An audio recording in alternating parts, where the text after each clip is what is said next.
NASCAR has filed their response to 2011 Racing and former Motorsports and could sell their charters by October 1st, and it looks like Heim more than likely will end up at Sam Hunt Racing in some way, shape, or form in 2026. What's going on, guys? It's Daniel, and welcome back to our video. We got on NASCAR and other motorsports story discussed today on the channel. Let's go ahead and just jump straight those really quickly. We're just going to take a look at a ton of paint schemes that have been revealed over the course of the last couple days. Let's go ahead and just jump straight into them. The first paint scheme we're taking a look at is Justin Haley's 2025 Celsius scheme that we'll see in the Xfinity Series race at Daytona. Honestly, I like this scheme quite a bit. It looks very similar to the one that AJ Allmendinger's had in Xfinity. Actually, Christian Eckes and other drivers have had this year. It does look good. Looking forward to seeing on the racetrack at Daytona. The next paint scheme we're taking a look at is Taylor Gray's 2025 red scheme that we'll see at Daytona. I like this car quite a bit, to be honest. Really cool to see Operation 300 changing up the scheme for the weekend. I think it looks really, really solid. The next paint scheme we're taking a look at is Denny Hamlin's 2025 Kings Hawaiian scheme that we'll see this weekend at Daytona. This one is a little bit different. Instead of having like the normal orange tint, it's going to have some white on the car, kind of getting that Mavis treatment at this point. Not the biggest fan of this one, to be honest. I like the original Kings Hawaiian scheme that Hamlin had for a couple races earlier in the year. It looks alright, but it's not that great. Looking forward to seeing on the racetrack, though, at Daytona. The next paint scheme we're taking a look at is Kyle Sieg's 2025 DeSantis scheme that we'll see this weekend at Daytona. Honestly, I think the car looks okay. It's kind of very simple. I do like the looks of it, though. I think RSS Racing has some good-looking schemes. It looks all right. The next paint scheme we're taking a look at is Ryan Preece's 2025 Little Bite scheme that we'll see this weekend at Daytona. I think it's one of the better RFK racing paint schemes we have seen so far in 2025. I do like the look overall. The colors do look solid. Looking forward to seeing the racetrack at Daytona. The next paint scheme we're taking a look at is Daniel Suarez's 2025 Coca-Cola scheme that we'll see at Daytona. I really love the look of this car. Trackouts Racing's had some really nice look at paint schemes so far this year. This one's no exception. I think they nailed this one for sure. Looking forward to seeing on the racetrack at Daytona. The next paint scheme we're taking a look at is Ricky Stenhouse Jr.'s 2025 Jack Link scheme that we'll see this weekend at Daytona. I really like the look of this car, to be honest. The colors on this look pretty solid. I think that the JTG Hayek team knocked this one out of the park. The colors look solid. Looking forward to seeing the racetrack at Daytona. The next paint scheme we're taking a look at is Sam Mayer's 2025 Audible reverse scheme that we'll see at Daytona. I like that they're changing it up because we've seen Audible in Sam Mayer's car in almost every single race so far this year. I think his car actually looks decent in my opinion. I like the traditional look a little bit more, but I think this one is solid. I think Haas Factory Team did a decent job on this one. The next paint scheme we're taking a look at is Bubba Wallace's 2025 Columbia scheme that we'll see this weekend at Daytona. As they mentioned on Door Bumper Clear, this one's probably going to be really tough to see with all the camouflage you got on it, but I think the 2011 actually did a decent job on this one for sure. It's not the best one they've had this year, though they've had not as many good paint schemes this year, but I think this one is definitely okay. The next paint scheme we're taking a look at is Cody Ware's 2025 Arby's Jamocha scheme that we'll see this weekend at Daytona. I think the car looks okay. I think the normal Arby's car actually is my favorite one with the red and the Arby's look. This one's different, though. I think there's some good things about it for sure. It does look all right. And the final paint scheme we're taking a look at is Eric Jones' 2025 STP scheme that we'll see this weekend at Daytona. This is a throwback to the original STP scheme that we saw many, many years ago with Richard Petty. And I gotta say, Legacy Motor Club absolutely knocked this one out of the park. The colors look amazing. They look very, very good. Looking forward to seeing on the racetrack this weekend at Daytona. I think they knocked this one and did a fantastic job on this one, in my honest opinion.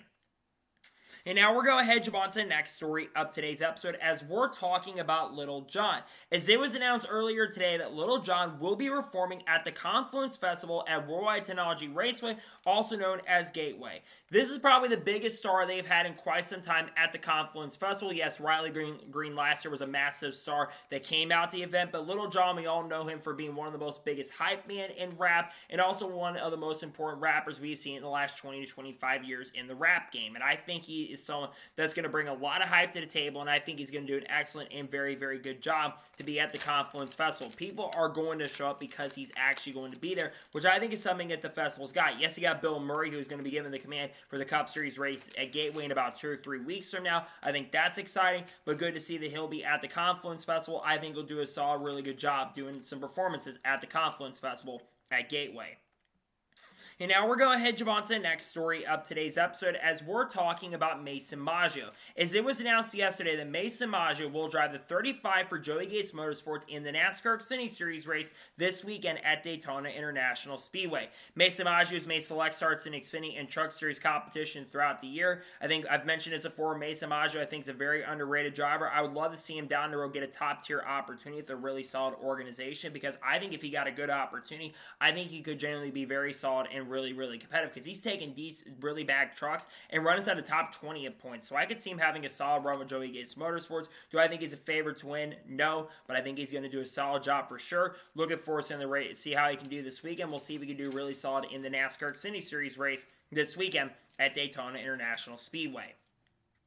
And now we're going to head on to the next story of today's episode as we're talking about Alpha Prime Racing. As it was announced yesterday, Alpha Prime Racing has officially acquired the number 5 Our Motorsports owners points. Then they will be using that number 5 starting this weekend at Daytona International Speedway. They will field a 4th entry for this weekend with 7-Eleven, I believe, Prime by sponsoring the car this weekend. And it's been announced that Cesar Baccarel, one of the co-owners of the organization, will be the driver on this car this weekend. It is unknown at this point how many races this car will be running throughout the remainder of the year. My best guess is they are going to run this car through many races the rest of the year, and drivers that are part of the stable that have been with Alpha Prime Racing throughout this year will likely get behind the wheel of this car throughout the remainder of 2025. One of those I would expect is Brad Perez, who has made select starts with this team and organization.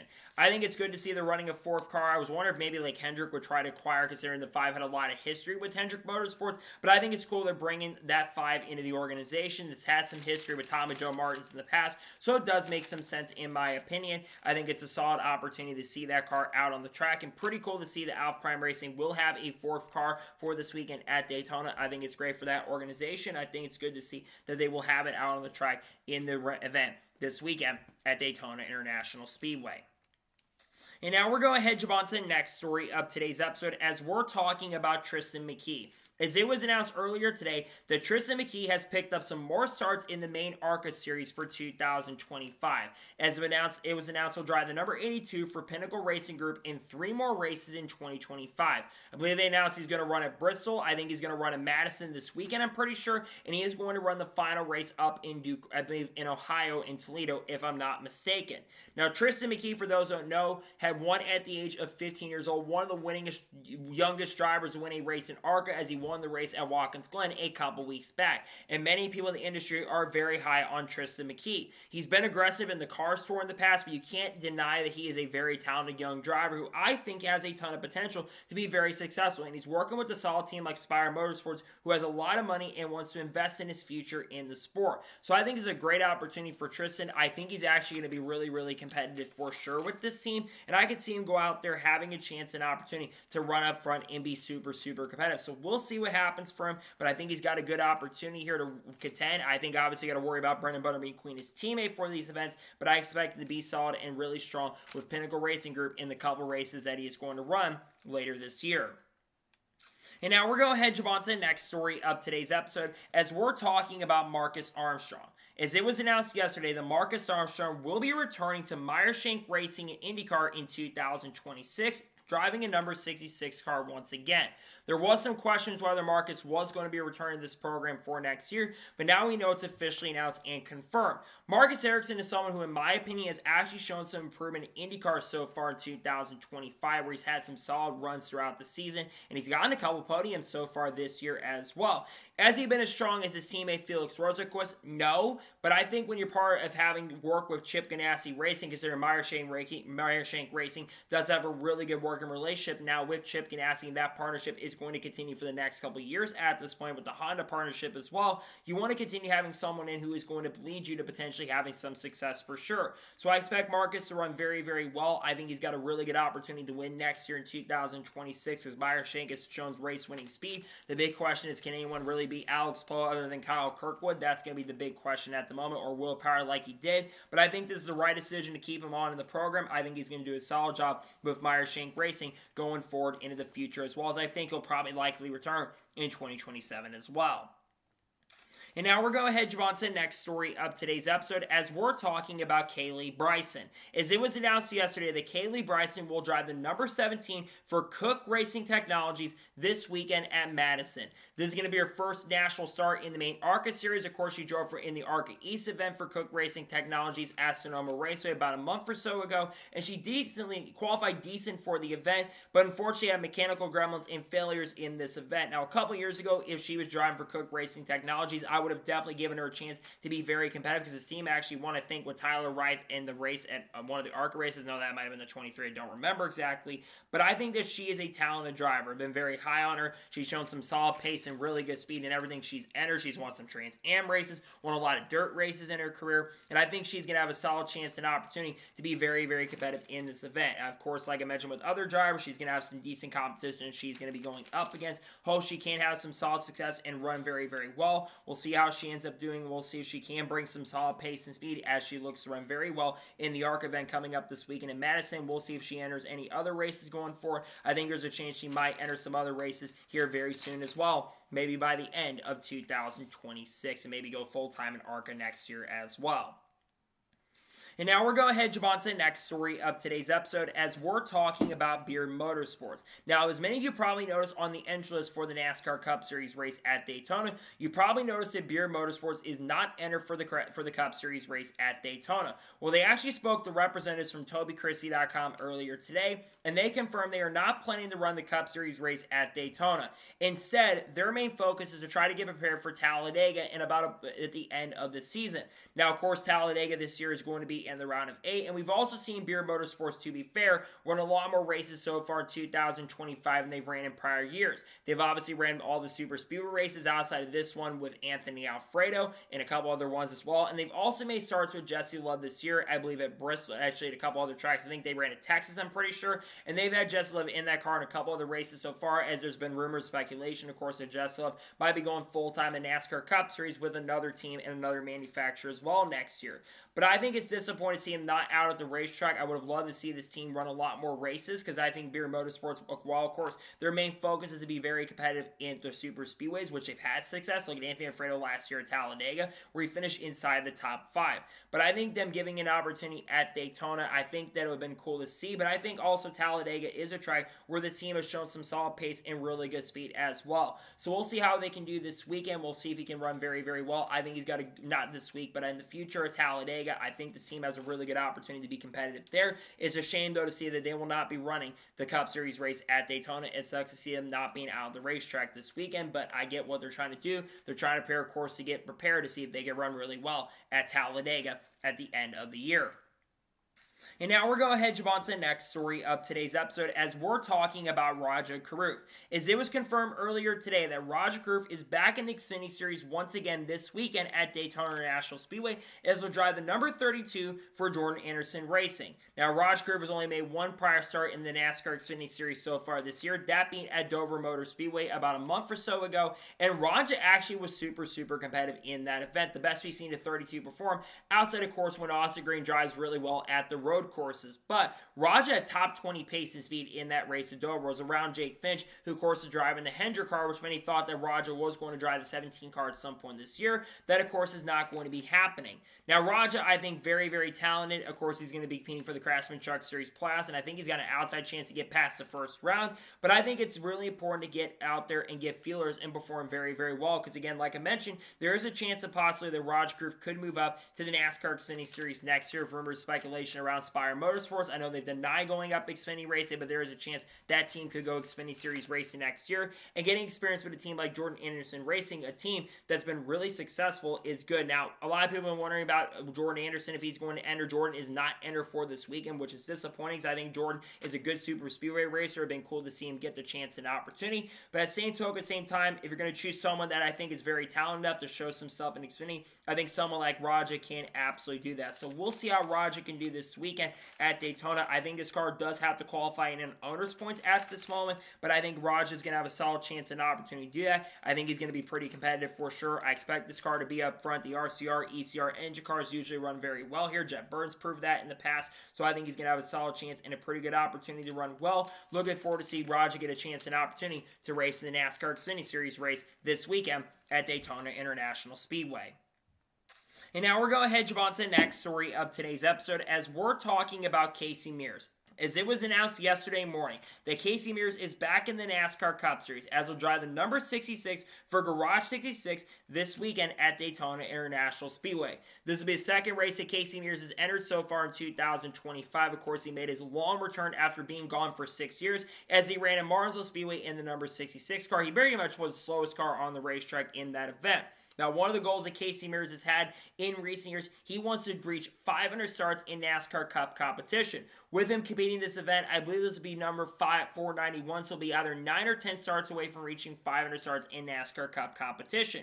And this car will have a Roush Yates engine under it, and a lot of Ford people are going to be helping this car be really, really competitive. So this could be the best we see the 66 perform all of 2025. And say what you want to say about Casey Mirs. Casey's someone, in my opinion, who was a pretty underrated driver. Yes, he didn't do amazing in NASCAR competition. There's no denying that, but I think Casey is a talented guy. And I think if you give him a decent opportunity with a good car, he can be really, really competitive for you. So I think he's got a solid chance and opportunity here. There's a really good competitive field this weekend. I think he's going to do decent. I don't expect to be a major factor for the overall win, but if he can survive the corners, who knows? We could see MBM or Garage 66 get it done. They've had decent speed. Of course, they're going to have Mike Wallace behind the wheel earlier this year. That, of course, did not end up happening, but I think this is a good opportunity for him. Good to see Casey Mirs back behind the wheel as they look to run very strong and really solid this weekend at Daytona International Speedway.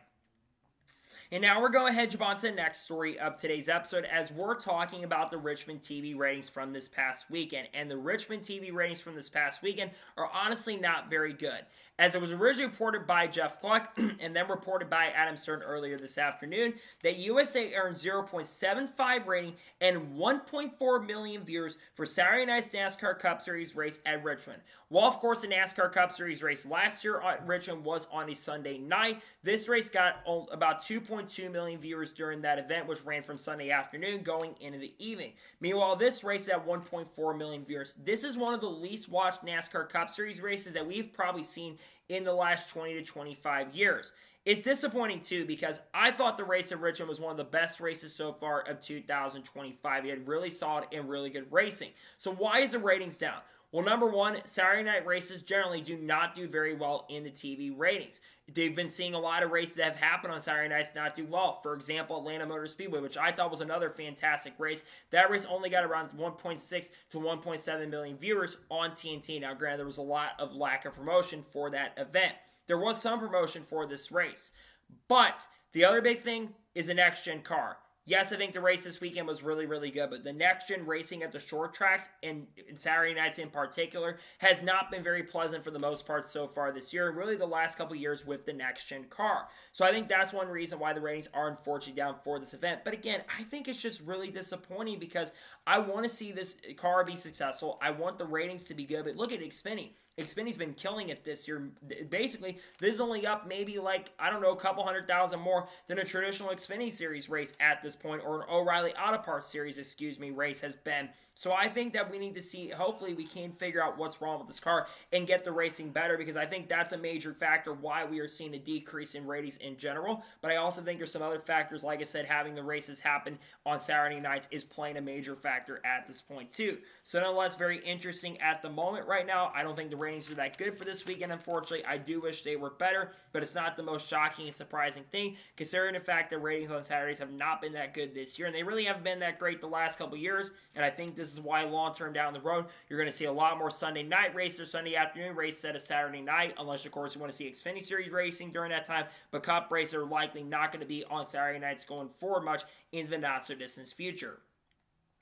And now we're going to jump on to the next story of today's episode as we're talking about NASCAR 25.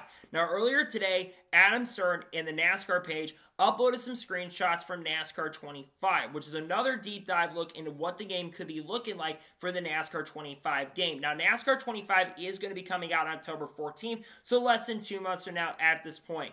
Many have been asking about when gameplay is going to be released. We've had to be a little patient on that at this point. We are expecting gameplay, though, to be coming out in about a month or so when we head to Bristol Motor Speedway, which is about a month away from when the game will officially be released. When I take a look at these screenshots, I gotta say they actually look really good, and there's a lot of good things to look at from these. Number one, I think the graphics look really, really good. Number two, from these screenshots, I know they probably did the perfect screenshot at this point, but you can tell that they did a lot of effort and put a lot of effort to make that look as good as possible, and I think that they've nailed it when it comes to that front. There is a lot of hype around NASCAR 25. We obviously got the soundtrack release, which I think are some good things about the soundtrack. Obviously, licensing, among other things, is why the soundtrack is not absolutely picture perfect at this point. But when I look at this, there's definitely some things to look for. Now, I want to make it very clear and understand for people that are looking to buy NASCAR 25. We're waiting for gameplay at this point. Number one, don't just instantly go and pre-order the game. Wait for all the gameplay trailers to come out, among other things as well. Yes, there's a lot of positive things to look at. I understand why people are skeptical about it, but I will say, well, I'm cautiously optimistic, but I'm becoming less cautiously optimistic and more just generally optimistic about this game. This is not having the same feeling the NASCAR 21 Ignition had when the game was released. I remember all the stuff around NASCAR 21 Ignition, and that game is still the worst NASCAR game ever released. I think there's a lot of things that you definitely can look at for sure. Take a look at this. I think the graphics look really solid and really good. I think they did a very solid job in general on this for sure with the screenshots, and I think there's a lot of good things to look at. Again, more will probably release, and there's going to be more information coming out about the game as time progresses and goes on. But in general, I think the screenshot looked solid, and I think there's some good things to take from the screenshot as well, as I think we're all kind of excited for the game and waiting for the game to be released at this point and at this moment as well.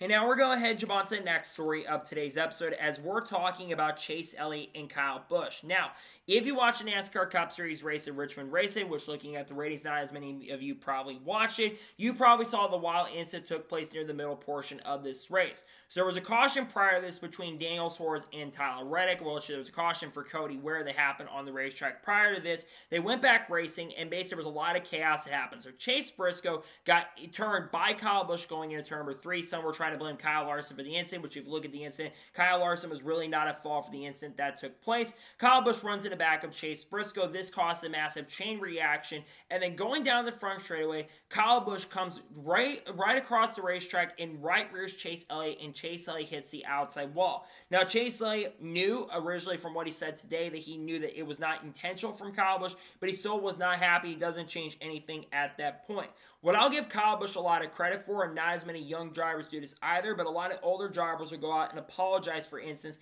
that happen on the racetrack, or maybe even some of the more mature guys that are on the racetrack will apologize for when they make a mistake on the track. And I do respect that as well. Look, Kyle Busch didn't even have to do that, because I think it's clear as day that we all know that Kyle Busch did not intentionally wreck Chase Elliott. There were a lot of Chase Elliott fans that I saw on social media too, by the way, that were calling for Kyle Busch to be suspended, which this is not the same thing as what Austin Dillon did last year. It basically kind of looks similar, but it's not the same because Austin Dillon intentionally wrecked people to win the race at the race at Richmond. Meanwhile, this time around at Richmond, Kyle Busch just lost it a little bit there, caused a massive wreck and incident, and just wasn't thinking at that point. But I also understood why Chase Elliott was frustrated with the incident, because Chase Elliott had no DNFs going in. In fact, the last time Chase Elliott had a DNF, I think it was at Talladega Superspeedway in 2024. So I think that's why there was a lot of frustration from Chase there, because he's been so consistent this year, but they're also making a ton of mistakes, and Chase Elliott got put back in that position because they got a penalty earlier in the race. So I think that's one reason why he was a little upset about that situation there, but he wasn't really, you can tell in the interviews he wasn't fully mad, but again, like I said already, I respect Chase Elliott for apologizing to Kyle Busch, even though I don't think he intentionally wrecked him. I think it was just a simple mistake, but I get why he was upset originally about the incident and crash that took place on the racetrack. But again, like I've already said as well, it wasn't intentional. It was just a simple mistake, but I think it's good that Kyle Busch did apologize for Chase Elliott for taking him out of contention of having a really good run at the end of the day. And now we're going ahead and jump on to the next story of today's episode as we're talking about the Xfinity Series and Truck Series. As it was reported earlier this morning by Adam Stern that NASCAR may be making some changes to the eligibility of Cup Series drivers running Xfinity and Truck Series competition. As it reports, the Xfinity Series and Truck Series could change the rule on how many races Cup guys could run in the future. Now, this is, of course, with the new series coming in with O'Reilly Auto Parts, which we're going to talk about here in just a short little bit. But there's already beginning to be talk and conversation around this. Now, why is there talk happening about this? Well, we all go back to the comments that Kyle Larson made earlier this year after dominating and winning at Bristol Motor Speedway. Kyle Larson was cocky, and some would probably say he was very arrogant because he says he wants to run in as many Xfinity Series races as possible to try to basically school all the younger drivers coming up through the ranks. Now, I'll give my thoughts really quickly on this. Do I think that 5 is absolutely enough? I would absolutely prefer 5 being the number we keep having long term, whether it's 2026 or 2027. It doesn't matter. I don't really want to see the number change that much. But if we are going to increase the number of races that Cup guys are going to run in the lower series, there are a couple stipulations that need to be set. Number one, I think the maximum can't go more than 7 or 8. If you want to go to 10, that might be a little extreme. Maybe you can do 10, who knows. But I think 10 is absolutely the maximum there. I think realistically, though, you probably can't have more than 7 or 8 at this point. That'd be the maximum I do because you won't be overkilling it with Cup guys in the field. But then you're also still going to have the opportunity to crown who's the best all season when the Cup guys are not in the field. Number 2. Truck Series and Cup guys cannot run Truck Xfinity special events. They cannot run the Dash for Cash events. They can't run the Triple Truck Challenge events. I really do not understand why going into this year, why remove that stipulation in the first place. I think that stipulation should have stuck around. It's a questionable at best at this moment why they are able to run the Triple Truck Challenge and they're able to run the Dash for Cash. That should have changed. It should never change. I don't understand why that changed to begin with. The final big thing, they can't compete in the regular season finale, and they also cannot compete in the championship race. So basically at that point, you have 13 or 14 races at the moment, depending on what the playoffs or this championship format is going to be in the future. That's about 13 or 14 races that they cannot run. So that is still quite a few races that they're not able to run at that point. But I think that would be the stipulation. Realistically, I think 5 is a perfect number. But if they want to increase it, they can if they want to. It's not my decision. It's up to what they want to do. But again, I think those stipulations that you can have, you can't increase it insanely. You can only increase it a little bit. I don't think we should be increasing it insanely at this point. I understand NASCAR wants to make the change for TV because, again, they want to see increase in TV for both of the lower series at this point. But at the same time, I don't think they should overkill it with the increases. I don't want to see a massive increase because I think the number they've got right now is perfect. But if we are going to increase it, I think it's okay to increase it only up to 7 or 8 personally, in my honest opinion. And now we're going ahead and jump on to the next story of today's episode as we're talking about O'Reilly Auto Parts. Now, we've talked about this already on the channel earlier today, or earlier this weekend, I should say on Saturday, but it's officially announced and confirmed earlier on Monday that O'Reilly Auto Parts will officially become the entitlement sponsor of the Xfinity Series starting in 2026. And according to what's been reported, it will be a multi-year deal. Now, the exact length of the deal has not been announced and confirmed at this point, but my best guess is probably is going to end up going through the TV deal that the CW has. That contract only right now goes through the 2031 season. Of course, this will become the 4th entitlement sponsor for the secondary series. Busch Beer had the entitlement sponsor for the secondary series initially from around 1982 all the way up to 2007. They had some iterations and changes through that time, but it was Busch as the main one for 25 years. Then starting in 2008, it became the NASCAR Nationwide Series at that point, and they stayed around until the 2014 season, and then 2015, Xfinity stuck around. The reason this change is happening is because, of course, Comcast owns the Xfinity and all that as well. And with Xfinity and with Comcast no longer being involved in Xfinity stuff because CW is not part of that branding at the moment, they decided to go ahead and change it up and bring O'Reilly Auto Parts in. Now, O'Reilly Auto Parts is a massive brand and company. They've got thousands of stores across the country, and they're going to be able to provide a lot of money to really grow the sport. And they're already very excited about bringing a lot in. I think I'm very intrigued to see what the catchphrase is going to be for the secondary series in 2026? I think that's a really big question at this moment right now. But I think it's really exciting to see a new big sponsor coming in. O'Reilly's had association with NASCAR for quite a few years. They've been involved in the sport in some way, shape, or form. They've been a sponsor with organizations and teams as an associate sponsor, and they've also been a main sponsor for races in Xfinity competition at tracks like Texas. I think tracks like Kentucky as well they sponsor. And I think they've even sponsored events like at Talladega and Daytona in the past as well. So to see them getting involved is a big deal. Now, many people are wondering about Xfinity, what's happening with them. Xfinity is going to be sticking around in the sport. They're just going to be remaining as a premier partner starting next year. They, of course, have been a premier partner since they restructured everything around 2020 to 2021. But they did it, and there was a chance they weren't even going to be an entire sponsor for the secondary series. But as a respecting to get them prepared, they were helping to try to find that big sponsor. That's why O'Reilly is coming in. I gotta say, I actually like the logo as well. I think that they did a really solid job on the logo for the secondary series. It's gonna feel weird saying O'Reilly Auto Parts Series instead of the Xfinity Series. I think it should be called the NASCAR O'Reilly Series. I think that would make a lot more sense. Again, auto parts are part of that, but it will become the O'Reilly Auto Parts Series starting next year, and it's a multi-year deal for the entitlement sponsorship going into 2026. And now we're going to head on to the next story of today's episode as we're talking about Matt Crafton. Now, we covered this story on the channel earlier this week on Monday afternoon, but it's officially announced and confirmed shockingly that Matt Crafton will retire from full-time NASCAR Craftsman Truck Series racing at the end of 2025. It was also announced and confirmed that Ty Majeski will take over the number 88 car starting in 2026. There were some questions and rumblings about whether Menards is going to stick around with the program, considering they've been very loyal to Thorsport and been loyal to Matt Crafton for 20 to 23 years at this point.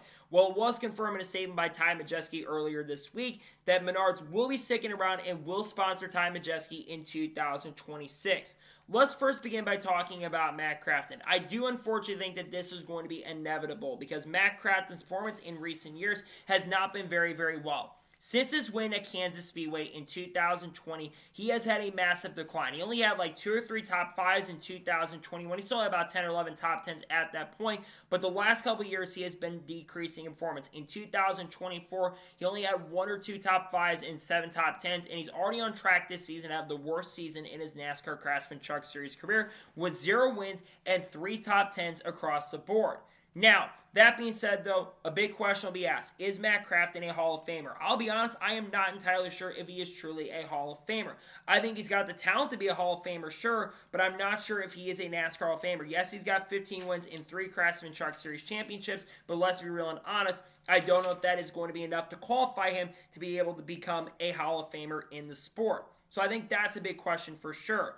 But for Matt Crafton, I think he's been disrespected in recent years, and I get that there's a lot of reasons why people don't like Matt Crafton. Some don't like the arrogance from him, some don't like how he's acted in recent years, but he's been around the sport for quite some time. He's had the longest run of races in Truck Series history, and he's been around for 25 years at this point. He's been around for many, many years, and I think it's sad to see that someone like him, who's part of that last group of drivers came in during the peak of the Truck Series when the Truck Series were really good a few years ago, I think that he is getting a proper send-off to finish the year. Now, everyone's wondering about Ty Majeski taking over the truck. I do not know who the crew chief will be in the 88 next year. My best guess, a lot of people from the 98 truck are going to move over to the 88 truck for next year, which means it's unknown how many trucks they're going to have in 2026. I would expect Jay Garcia to return to the program next year. I'd also would have to think that they're going to try to bring maybe a couple people in like Luke Fenhouse to be full-time. Maybe Luke will take over the 98 next year. And obviously Ben Rhodes, of course, is likely going to return to Thorsport Racing next season.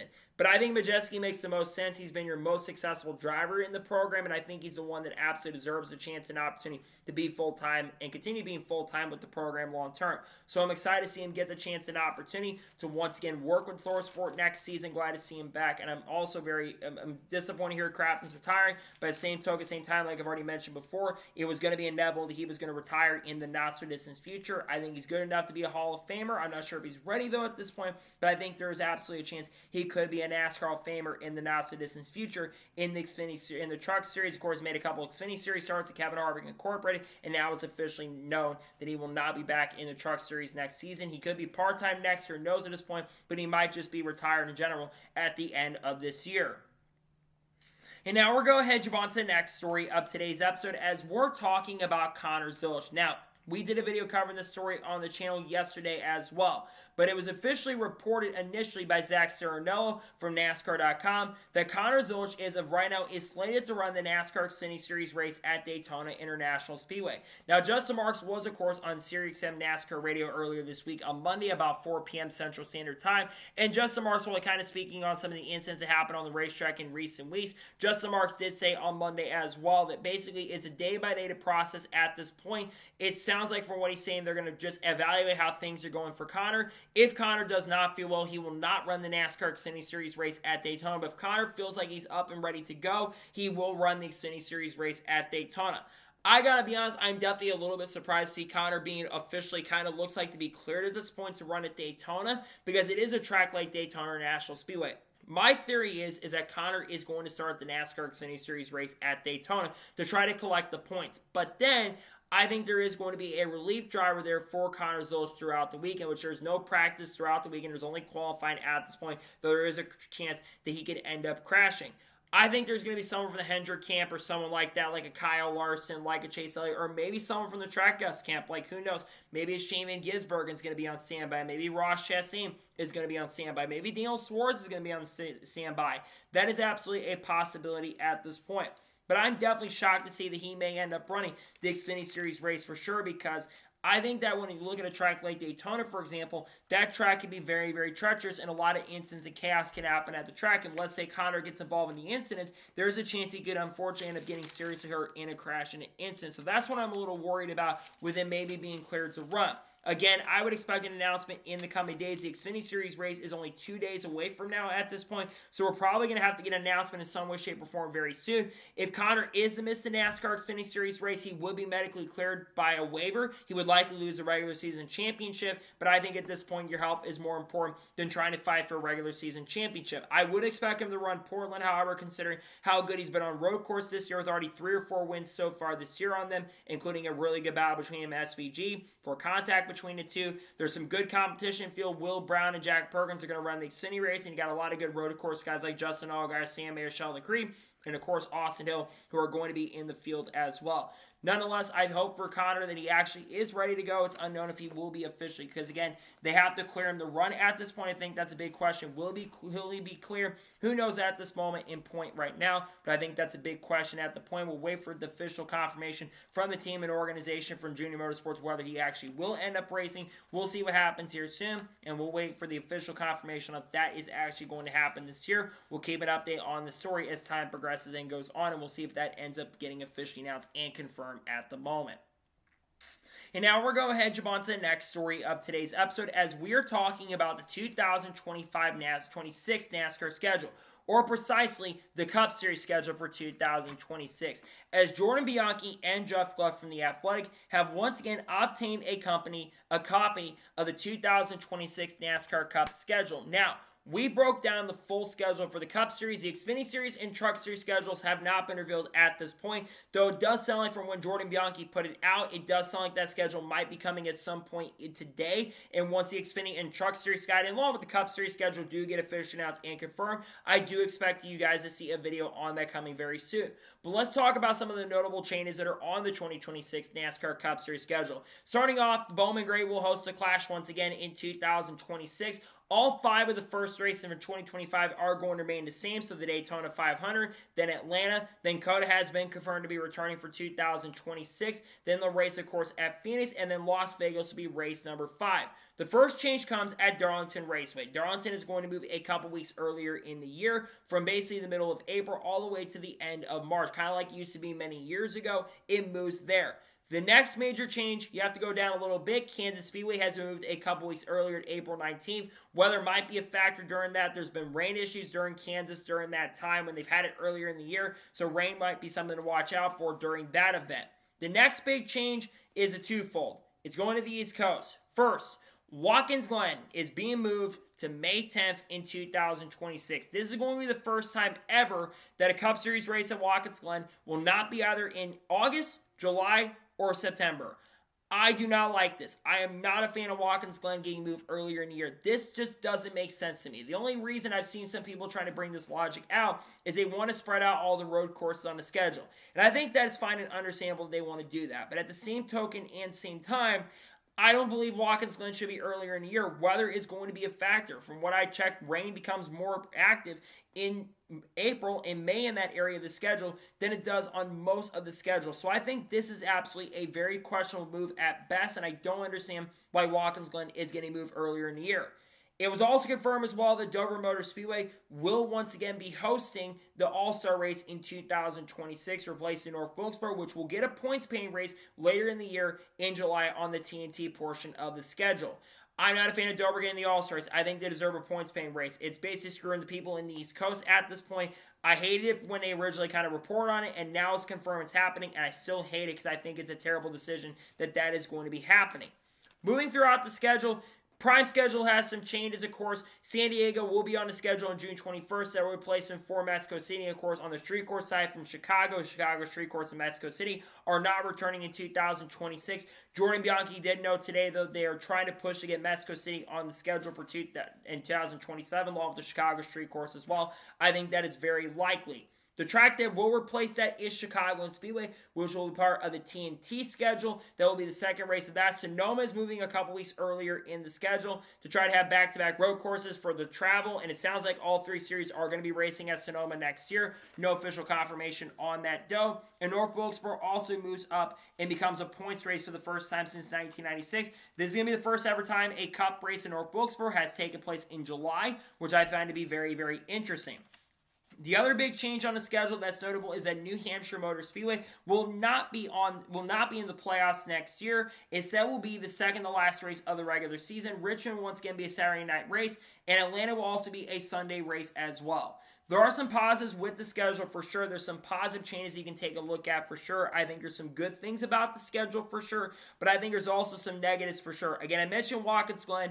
I mentioned Dover. Not a fan of those two tracks where they're at. I am excited for Chicago to be back on the schedule. I'm really excited about the Naval Base going there next year. That's actually going to be really, really fun to go to. I maybe love to go to that. I am also excited about North Wilkesboro getting a point stay, even though it's sacrifice of Dover. I think North Wilkesboro has deserved the point stay, and New Hampshire, of course, getting a day as well. There's a lot of good change and getting moved a little earlier in the year. I think there's some good changes in general with the schedule. Is everything positive with the schedule? No, but I think there's a lot of good things with the schedule for sure. I think there's a lot of good things to take from when you look at the schedule for this year. Once the Xfinity and Truck Series schedules do get announced and confirmed, which again I would expect sometime maybe later today or later in the week as well. Who knows at this point? We'll keep an update on the story as time goes on, but the schedule should be coming out soon, and we've got the Cup Series schedule, which I gotta say there's definitely some good changes and some negative changes with the schedule. Also, of course, I forgot to mention Homestead's a championship race, and other big things are probably going to be announced for the other two series here very soon on that schedule. And now we're going to ahead and jump on to the first of two major stories in today's episode as we are talking about NASCAR silly season once again. Now, there are three stories in regards to NASCAR silly season we are going to be discussing today. And all this kind of comes from Door Bumper Clear and, of course, the NASCAR Rumor Nostalgia account as well. So let's first begin by talking about the Dodge Ram and Kaulig rumors. There's been a lot of talk and speculation in the last couple weeks that Kaulig Racing is very likely going to be headed down to the NASCAR Crafton Truck Series in the 2026 season. And it sounds like they're going to be partnering up with Ram for next year. One of the rumors, according to what Bob Pockrass and Freddie Kraft mentioned, is that they are going to be looking to buy a couple of the Spire Motorsports trucks, but they'll switch those trucks to Dodges in 2026. They also do know, speaking of which, that Spire Motorsports is expected to downsize their program for the 2026 season in trucks. I would expect they're going to have either 2 or 3 trucks. They will not have 4 trucks in 2026. The rumor is that I would expect Roger Kroof to return, an all-star truck, and maybe Brendan Butterbean Queen to maybe be the lead candidate for that third truck, unless they want 2 all-star trucks, which I think would make more sense to have 1 all-star truck and 2 points-paying trucks for next year like they started earlier in the year. But Kaulig Racing is heavily rumored to be switching over. There's been talk about them maybe becoming the official factory team. We all thought maybe Trackhouse Racing could be one of those teams and organizations that could potentially do that, but according to what's been reported in recent weeks as well, it sounds like that another manufacturer that's not in the sport currently at the moment, that's been rumored for quite some time, could be that said manufacturer that could switch over to Honda potentially. We're talking about Trackhouse Racing could be the team that might switch over to Honda in the future if they come into the sport. But you never know. They could end up at Dodge. They're a team that's bold, and they like making wild and big moves in the sport as well. Next rumor is around Justin Haley. Obviously, there has been a lot of talk about whether Justin Haley is going to return to Spire Motorsports in 2026. And from what I know and understand, this seat is not hot, but it's very, very warm at this point. And there is a very realistic chance and possibility that Justin Haley will not return to Spire Motorsports in 2026. But Bob Pockrass did note as well that he is hearing that there's a very good chance that Justin Haley could actually, in fact, return to Spire Motorsports next season. The rumor is, though, according to what Bob reported on Door Bumper Clear, it sounds like the chance and possibility of him going is dropping a little bit because the performance has actually been getting a little bit better with the team, which if you look at Justin Haley's performance in recent weeks, I think it's true. They've had speed in recent weeks, and I think Haley is a much better driver than people give credit for. And I think especially after they've righted everything up from the organization and group as well, it would make no sense to get rid of Haley after they kind of screwed him over from the get-go and didn't really give him the best chance and opportunity.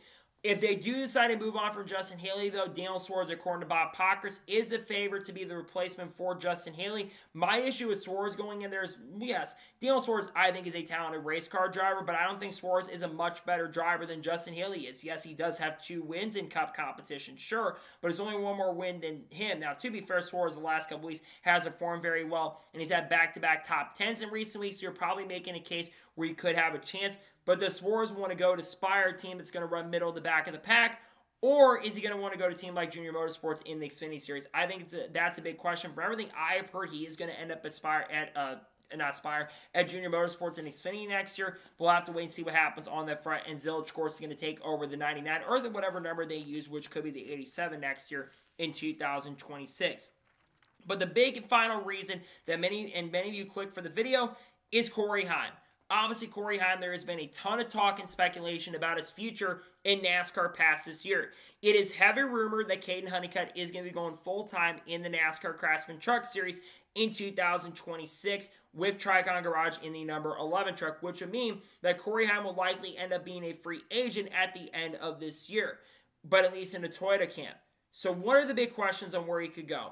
There has been a rumor out there that Corey Heim could go to Spire Motorsports next year in 2026 and be loaned out to manufacturer. But for what people have been saying on Door Bumper Clear and what others have said in the industry as well, it does not sound like he'll be going to Spire Motorsports next year, and that would mean it would come down between Suarez and Haley for that 7 car for next season. Many people are pointing to the fact that he might make some NASCAR Cup Series starts at some point next year. I don't know how many races he's going to end up running if he does get the chance to do it, but it sounds like he's going to make select starts in Cup once again with 2311, but it's unknown if they're even going to have their charters next year at this point as well.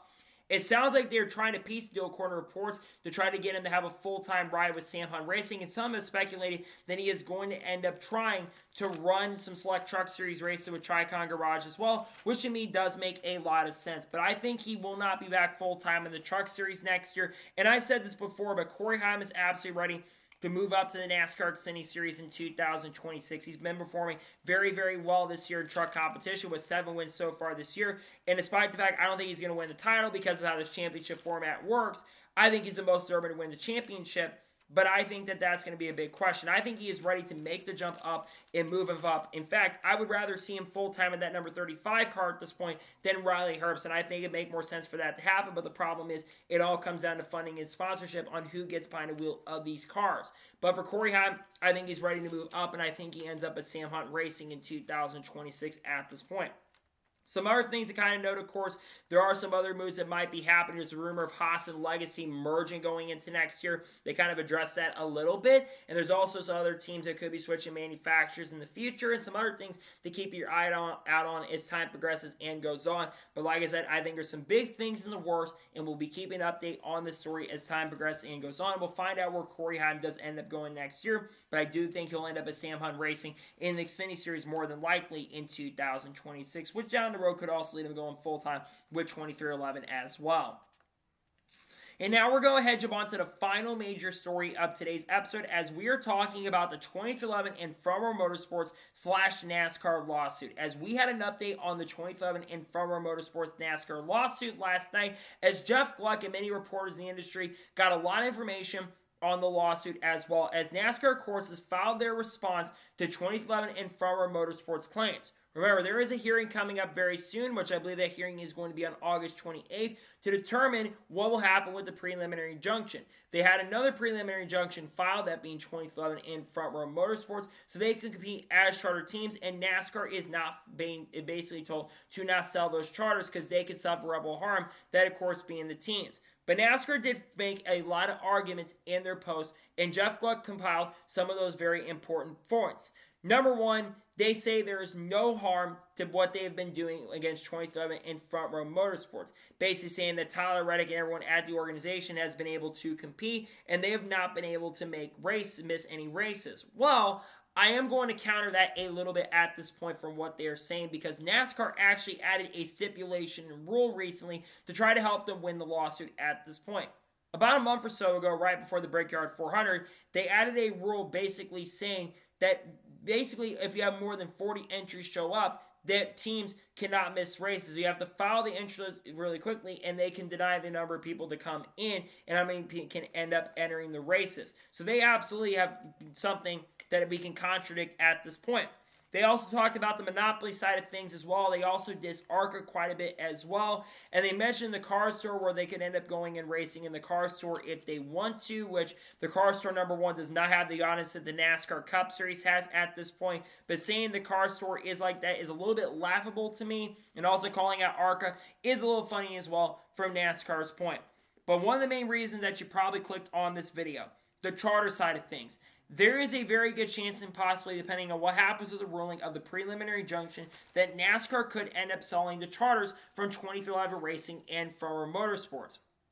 Apparently, there are a lot of organizations and teams, including NASCAR, in their filing and response that are very interested in picking up the 2011 Racing and Front Row Motorsports charters. Because if they are able to not get their preliminary injunction, that of course being 2011 in Front Row, NASCAR, if they want to, can go ahead and sell those charters within a week.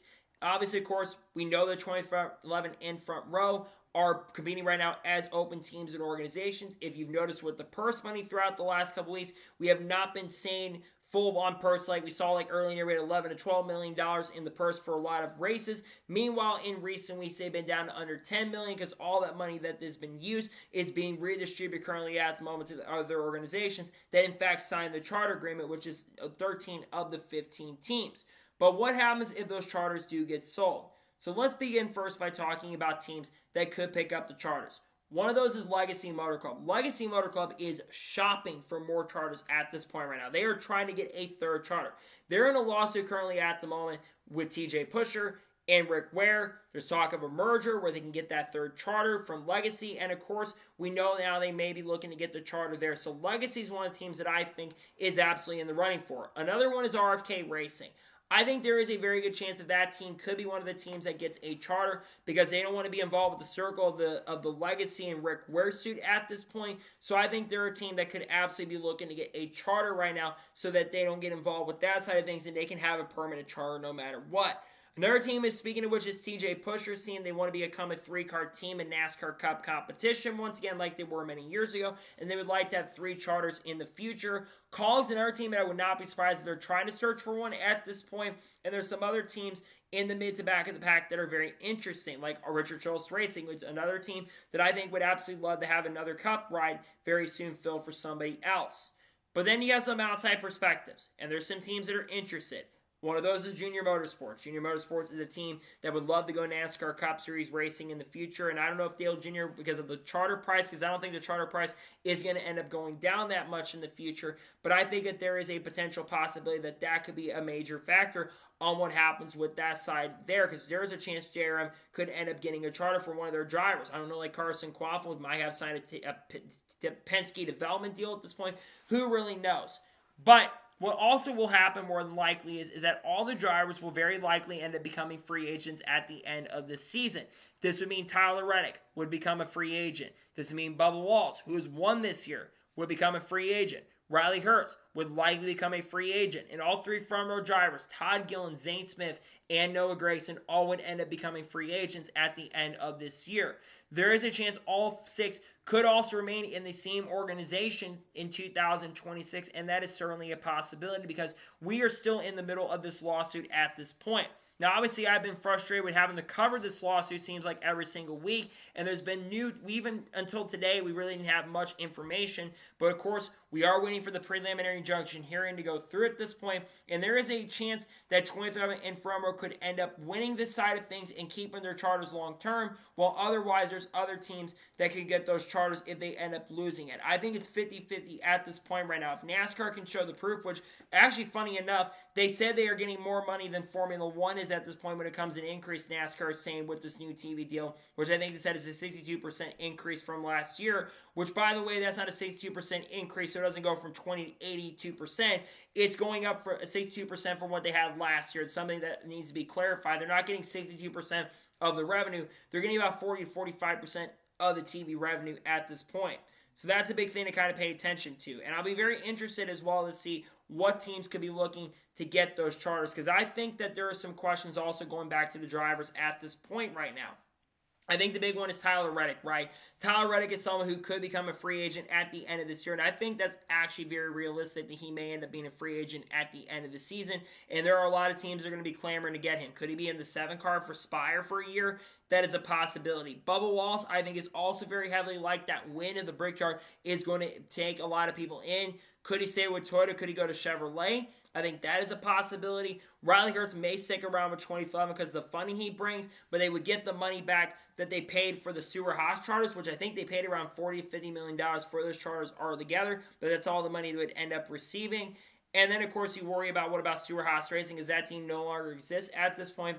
I'm not entirely sure at the moment right now. But when I look at this whole lawsuit situation, like I've said before, this lawsuit has definitely been frustrating to cover. It feels like we've been having a lot of busy work with this side of things with the lawsuit, and I think we're all just kind of ready for the decision to come. The problem is I think this lawsuit is not only going to be lasting through 2025, but I think in some way, shape, or form, it is going to go into the 2026 year. I think that is very realistic that is going to happen at this point. So we'll see what happens in regards to the future of the 2011 In Front Row Motorsports lawsuit between NASCAR as well.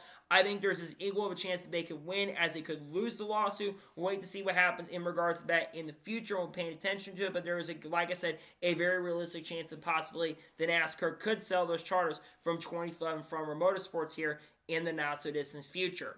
So that is going to be today's Law NASCAR News and Motorsports News episode. I want to thank you guys for watching. Please subscribe to the channel, notifications on, so if I win a video, it does go live on my channel.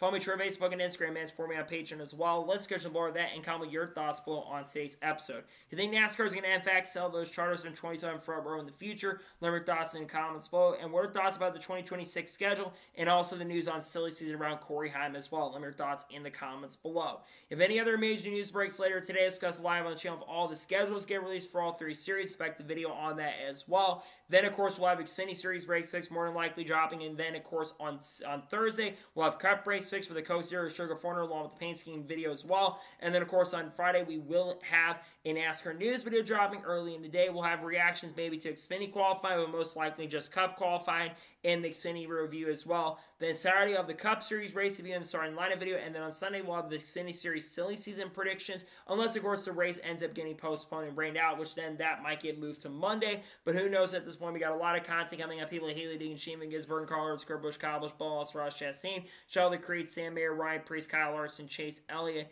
Connor Zilch, Junior Motorsports, Carson Quaffle, Clayton Safar, Dodge Ram, Sam Mayer, Sheldon Creed, Tony Breininger, Kaylee Bryson, J. Davidisian, all the good stuff. Michael Jordan will talk about it all on the channel in the coming days and weeks. So anyways, like I said, I want to thank you guys for watching today's episode. I'll see you guys next time for more great awesome NASCAR content, other motorsports content on the channel like this. Take care, everybody.